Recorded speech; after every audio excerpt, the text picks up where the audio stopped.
Hi, my name is Josh Markovich. I'm one of the teaching assistants here at the Jim McLean Golf School. And today, I'm going to talk to you a little bit about chipping. First of all, what is a chip shot? A chip shot is a shot that we play around the green. So it's a short game shot. And what a chip is, it's a shot that rolls far more than it flies. So it spends more time rolling than it does in the air, rather than a pitch shot which flies more than it rolls.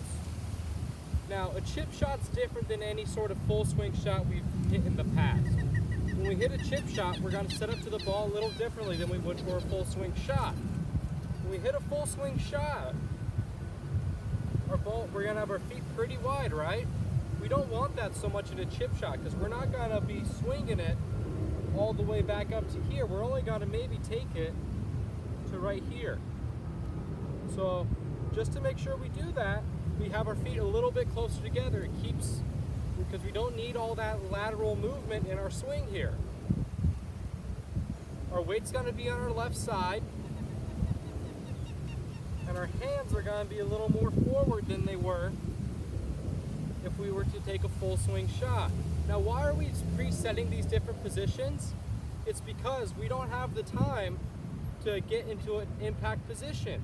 So we're going to have to force ourselves into that position to begin with.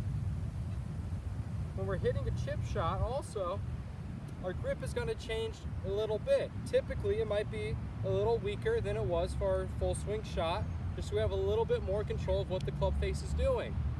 Or we could even use a putting grip for it. So to demonstrate here, I'm going to use a putting grip. Like that. When we're also hitting a chip shot, we want to focus on getting that ball first contact. So we're going to play the ball a little further back in our stance, so that way we don't hit the ground so much, and we get that really nice ball first, crisp sounding contact. We're going to take a couple of practice swings, and we're going to focus more on where we want the ball to land rather than we're focus on our target, which is the hole. We want to focus on our landing spot. So I'm taking a couple of practice swings, focusing on my landing spot.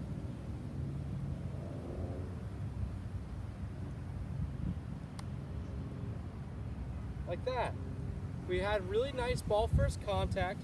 We didn't really dig our club into the ground that much like this, and we also didn't try to scoop the ball off the ground. Now, it can be a little difficult to judge how far we need to land a ball or how far we need to have a ball roll out to, but there is some good sort of guidelines that we can use. Now with a pitching wedge, it's going to be typically about 50-50. We can land the ball about halfway there and it's going to roll the other halfway. With an 8 or 9 iron, it's going to be typically about 1/3, 2/3. So 1/3 in the air, 2/3 rolling. And with a 7 iron, it's going to be more of one quarter, 3/4. So we're going to carry the ball about a quarter of the way. It's going to roll 3/4 of the way. We can also use these different clubs to get different trajectories on our chip shots. That way, if we either need to carry a little bit more grass or maybe pop it over a bunker or something, we'll be able to do that. So let's review these, what we went over a little bit. When we hit a chip shot, are going to be a little closer together than they would be for a full swing shot. Weight's going to be on our left side. We're going to set up a little closer to it because we're not taking as big of a swing. Grip down on the club a little bit. Use our putting grip. Wait for it. Hands are a little bit forward as well. And we're just going to use our putting stroke to chip the ball. Like that. Do you have any questions?